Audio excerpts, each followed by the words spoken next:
Oi, sejam bem-vindos a nossa aula.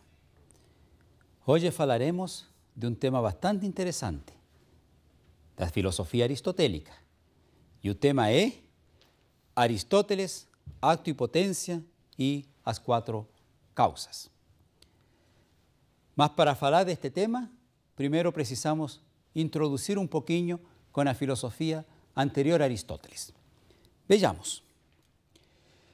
Na filosofia anterior a Aristóteles, inclusive antes de Sócrates, es conocida como filosofía presocrática. En esa filosofía, los grandes temas que esos filósofos tratan será principalmente el problema de un movimiento y el problema das orígenes, o sea, da arqué, dos principios. ¿Tá? Un movimiento y los principios son los grandes temas de la filosofía presocrática. Veamos en qué consiste este problema. Un problema de un movimiento consiste, primero es por qué las cosas se mueven, o sea, cuál es la causa de un movimiento. Alguno podría ser que un movimiento es eterno, o que un movimiento es generado por algo, mas un movimiento eterno sería muy difícil si no existe una causa eterna que produzca ese movimiento eterno, ¿no es? Mas por otro lado, también un problema de un movimiento consiste en saber a qué es lo que permanece por tras las mudanzas. Si hay algo que siempre es igual, que a pesar de todas las mudanzas que vemos en el cotidiano del mundo, si hay algo que permanece, o sea, si hay algo que continúa siendo a pesar de las mudanzas, ¿no es? Dos posiciones se van a enfrentar en un mundo presocrático. Dos filósofos que van a tener posiciones prácticamente contrarias. El primero de ellos, ¿no es Heráclito de Éfeso. Heráclito ficou famoso con una frase que es: no nos bañamos dos veces no mismo río. ¿No es? Para él, todo es constante movimiento, nada permanece. No nos bañamos dos veces no mismo río, ¿no es?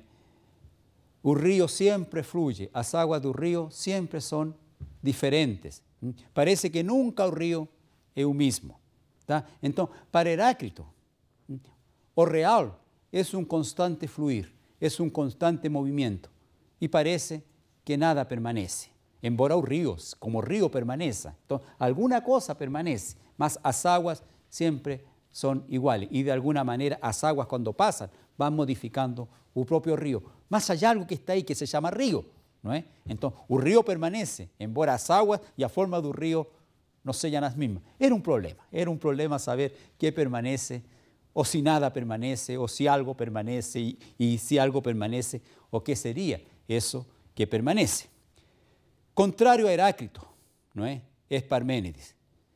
Si Heráclito decía que el ser, aquello que vemos, aquello que está ahí, está siempre en constante movimiento, Parménides dirá que el ser es y el no ser no es. Y el ser no puede pasar a no ser y el no ser no puede pasar al ser. ¿No es? El ser es y no puede no ser. El no ser no es y no puede ser de modo alguno. Por eso que una de las frases más famosas de Parménides es: pensar y ser es lo mismo. O sea, algo no podría llegar de ser para tornarse otra cosa. Entonces, aquí prácticamente un movimiento se torna imposible, ¿no? Tanto es así que uno de los discípulos de Parménides, llamado Zenón, decía que un movimiento era imposible, que las propias cosas no se movían. Él era un poco cómico, ¿no? Con un cierto humor.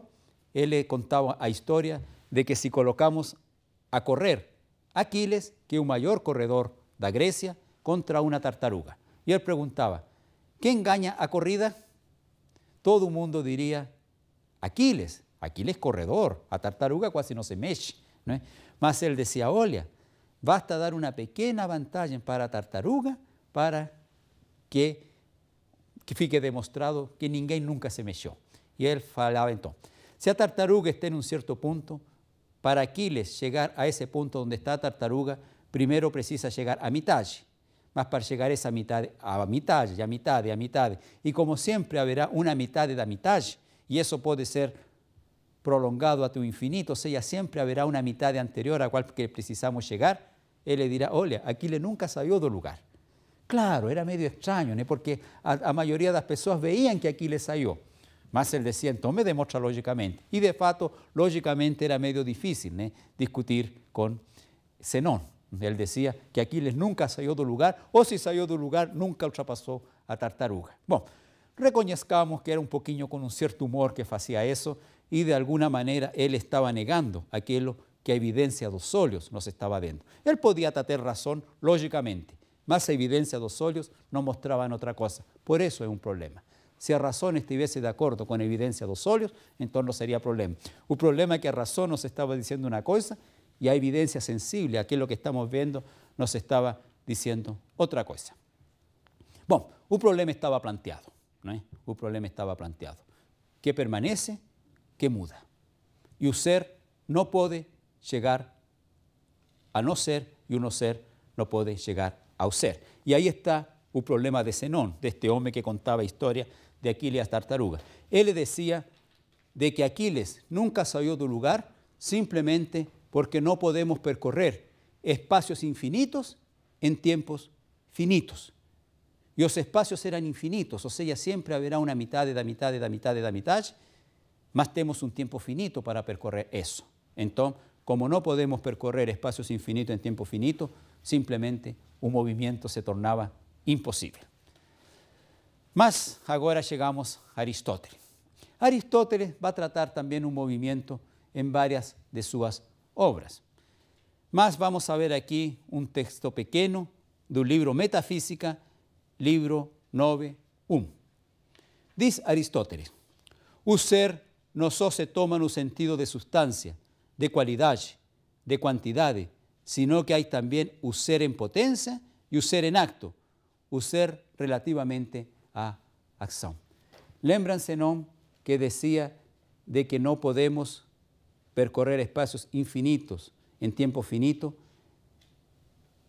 y que Parménides nos decía que o ser en potencia no puede ser o ser no ser, o sea, o no ser no puede se tornar ser, y o ser no puede se tornar no ser, ¿no es?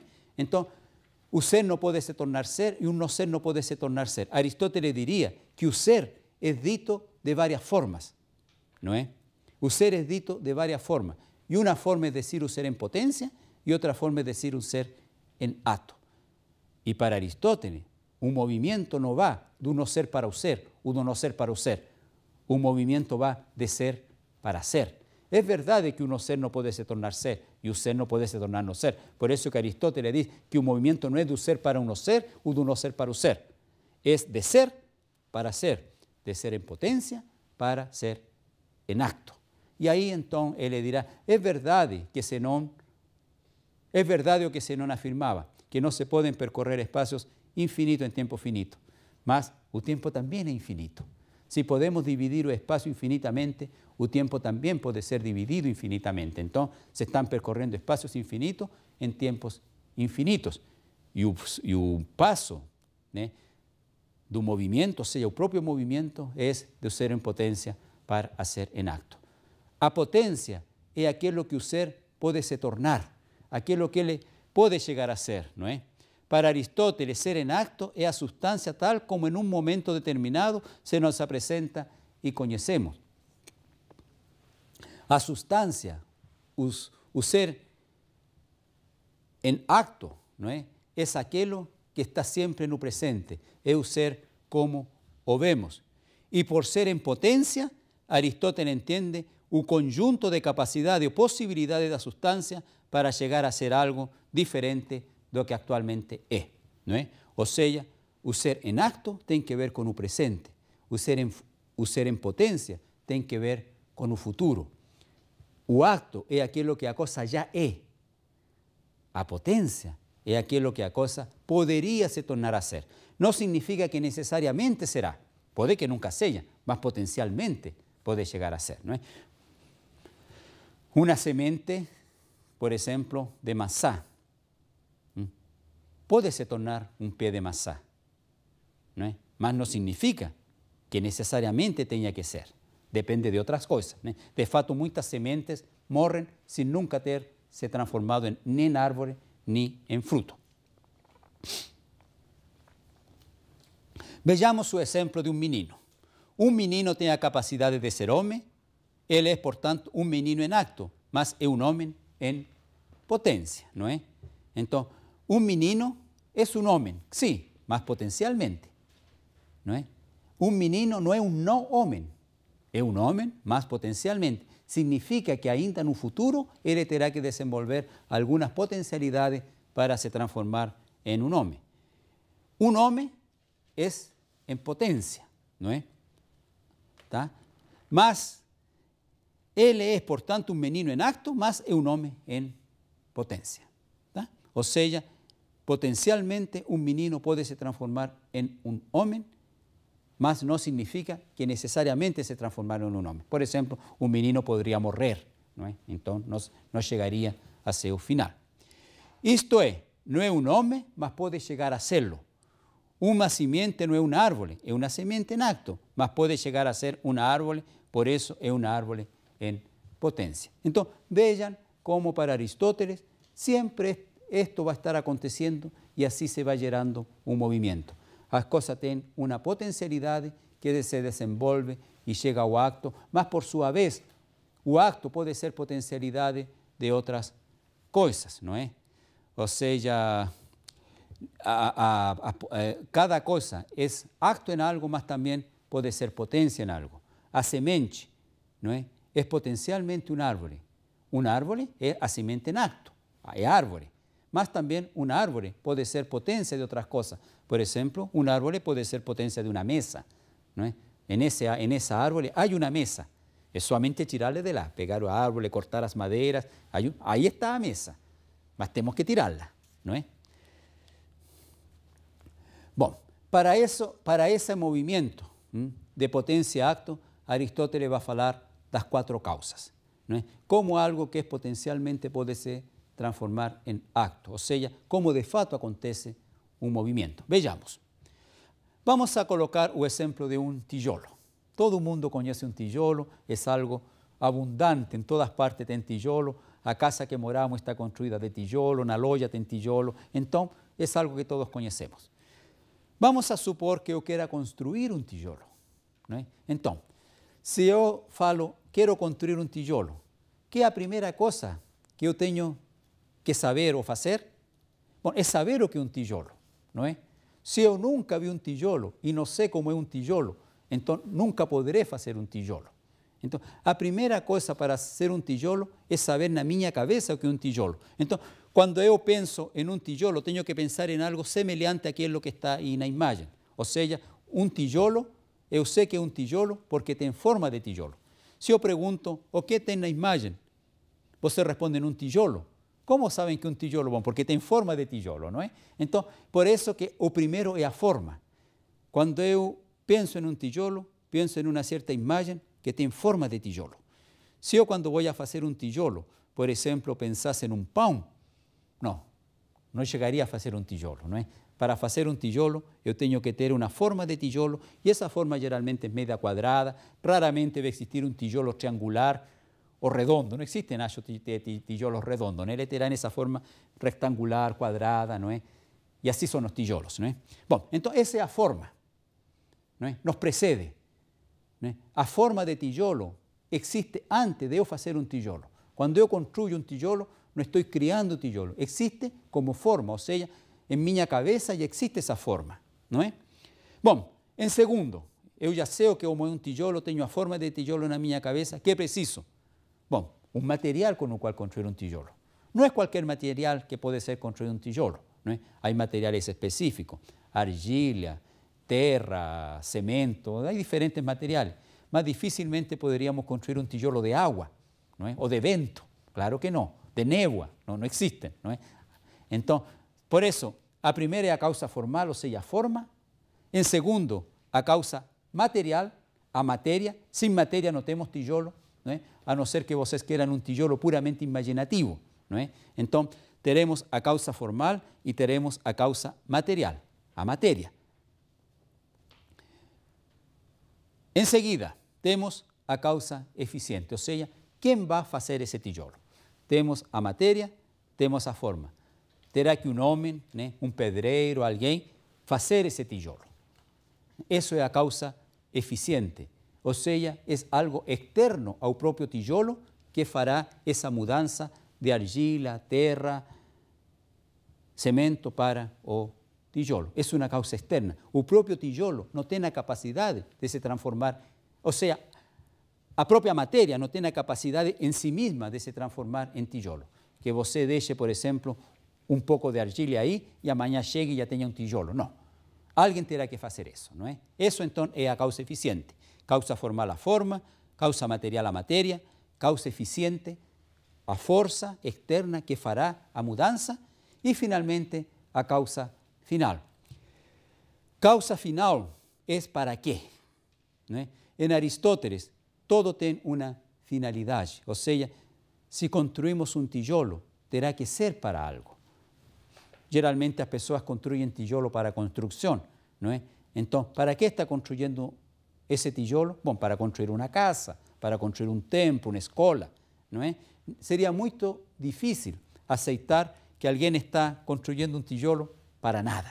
Bom, poderia ser arte talvez, não é? Estou construindo simplesmente para deixá-lo aí de enfeite. Bom, poderia ser, mas a maioria dos tijolos que se construem são para alguma finalidade, né? Especialmente na fábrica de tijolo, né? A pessoa que construye tijolos para vender e quem compra tijolos será com uma finalidade. Isso será a causa final. E assim se produz um movimento, com uma causa formal, uma causa material, uma causa eficiente e uma causa final. Juntamos estas três coisas e teremos um movimento. Por exemplo, um movimento da argila para tijolo, da farinha para o pão, do trigo para a farinha, da farinha para o pão. Vejam que são correntes de coisas, não é? Bom, vejamos como coloca Aristóteles isto. Na física, no livro da física, Aristóteles diz: temos que examinar as causas, quais e quantas são, dado que o objeto desta investigação é conhecer e não acreditamos conhecer algo se antes não estabelecemos em cada caso o porquê. Significa captar a causa primeira. É evidente que teremos que examinar tudo que se refere à geração e à destruição e a toda mudança natural, a fim de que, conhecendo seus princípios, possamos tentar fazer referência a eles em cada uma das novas investigações. Não é? Conhecer significa conhecer a causa, captar a causa primeira. Vamos lá.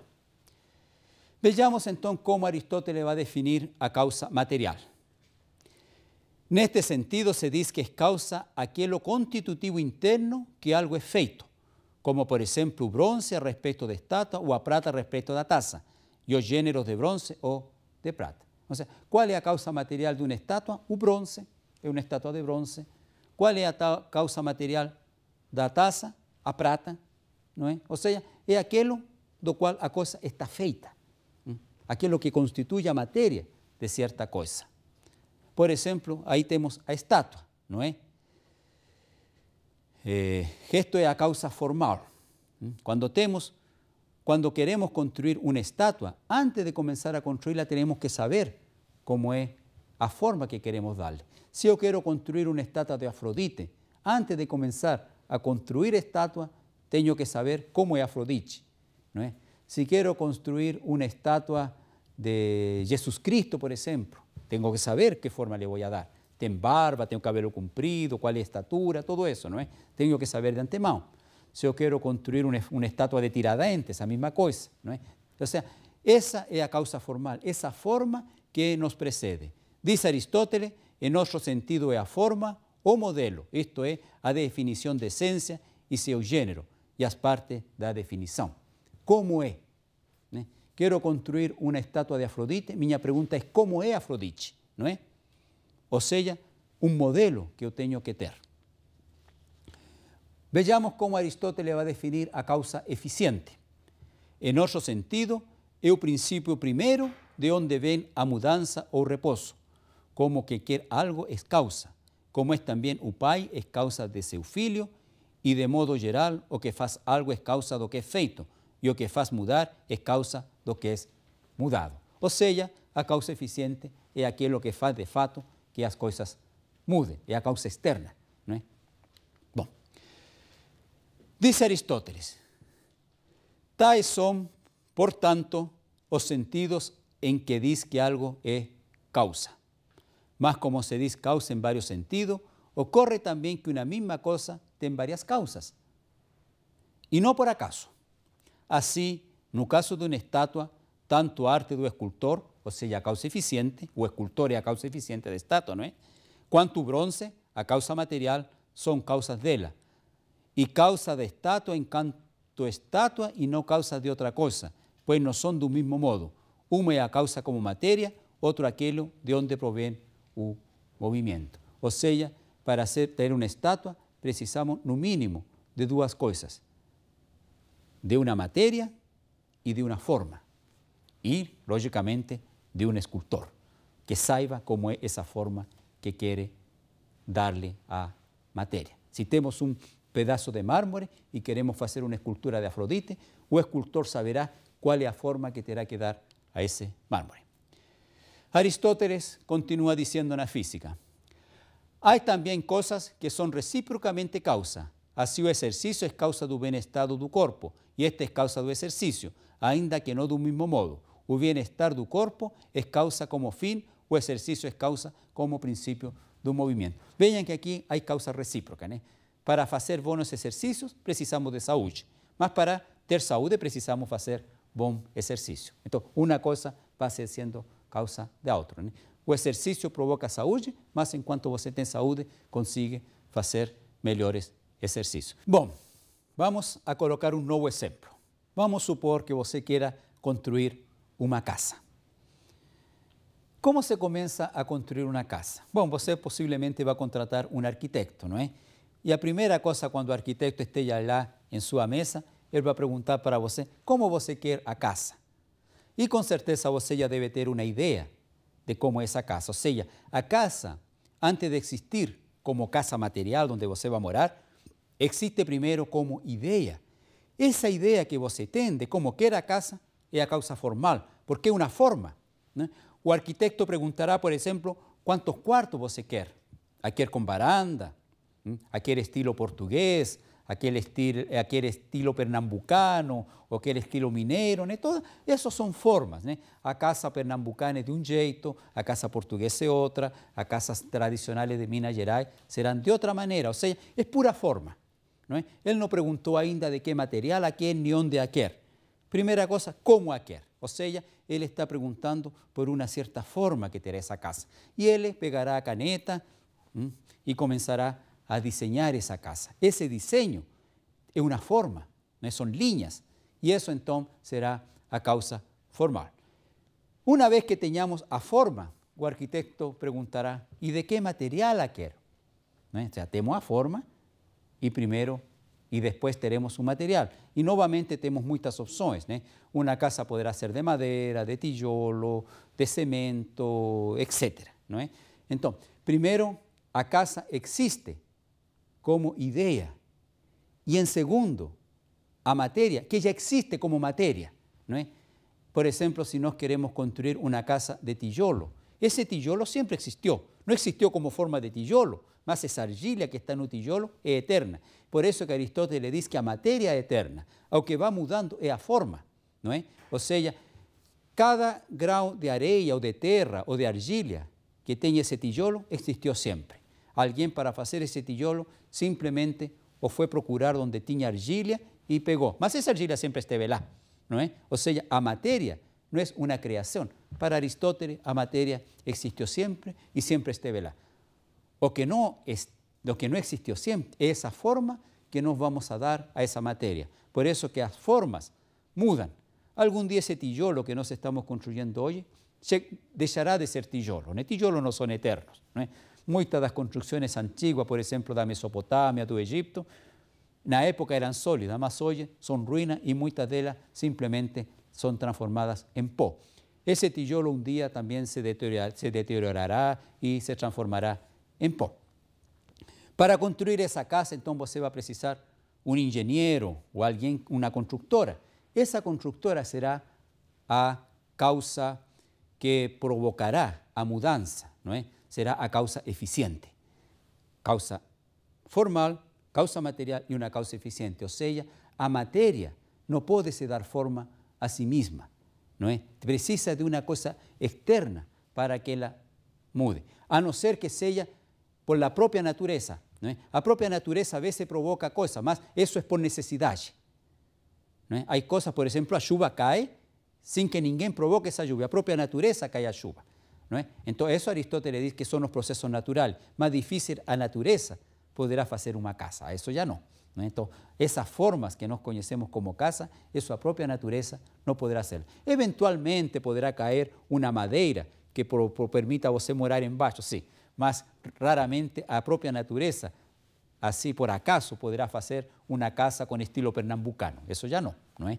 Isso seria praticamente impossível. Sempre a matéria, para dar uma forma pré-establecida e precisa um elemento externo. Não é? E, finalmente, será o problema de para quê, ou seja, a finalidade. Para que você quer a casa? Não é? E a finalidade tem que ver também com a forma e com a matéria. Você poderia dizer, olha, eu quero a casa porque vai a nevar e vai fazer muito frio e preciso um lugar para proteger-me. É claro que um material para o frio e uma forma para o frio está determinado, não é?